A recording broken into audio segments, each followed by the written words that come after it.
Hello students, Praveen உத்ராத்தில் first paper question number 7க்கான portion பார்க்க போகிறோம். 10 மார்க்கு. இது சரவணா கைடு ஸ்டூடெண்ட்ஸ். பீஷ்மா அது பார்க்க போகிறோம். பீஷ்மா 10 மார்க்.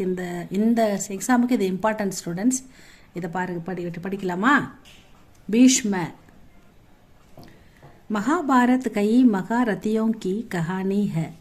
மகாபாரதம் நிறைய மகாரதி வீரர்களை, சிறந்த வீரர்களை கொண்ட ஒரு கதை.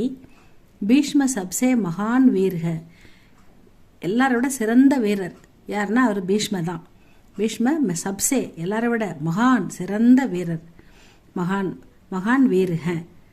மகாபாரத் கே பூர்வார்த் மே. மகாபாரதத்தில் முதல் பகுதி முழுவதும் பூர்வார்த் மே வே பூரி தரக் சாயே हुए हैं.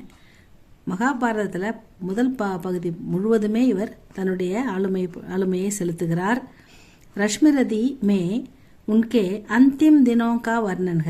நம்ம ரஷ்மிரதியில் இங்கே என்ன கொடுத்துருக்கோம், அவருடைய இறுதி காலம் அது மட்டும்தான் வர்ணிச்சிருக்காங்க. அதனுடைய சித்திரம் தான் வருது.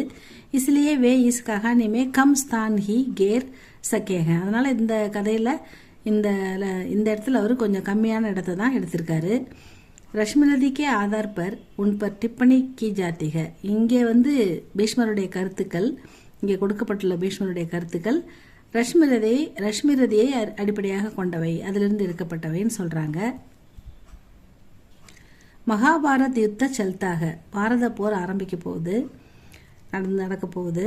யுத்த கே ஷுரு ஹோனே சே பகலே. யுத்தம் ஆரம்பிக்கிறதுக்கு முன்னாடி, ஷுருன்னா ஆரம்பிக்கிறது, அதுக்கு பகலேன்னா முன்னாடியே பீஷ்மர்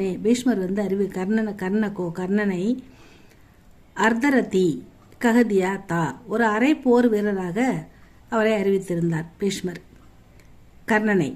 இஸ்லியே கர்ண யுத்தமே நகி கயா தா. இதனால கர்ணன் யுத்தம் அவனுக்கு ஒரு நாள் போர் அவனுக்கு அப்போ தரப்படலை, யுத்தத்துக்கு அவன் போகலை.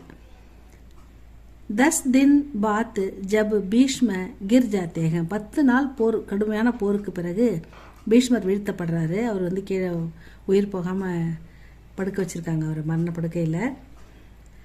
गिर जाते हैं. பீஷ்மர் गिर जाते हैं. तब ஆச்சாரிய துரோணாச்சாரியார் சேனாபதி बनते हैं. அதனால் இவருக்கு பதிலாக சேனாபதியாக துரோணாச்சாரியாரை நியமிக்கிறாங்க.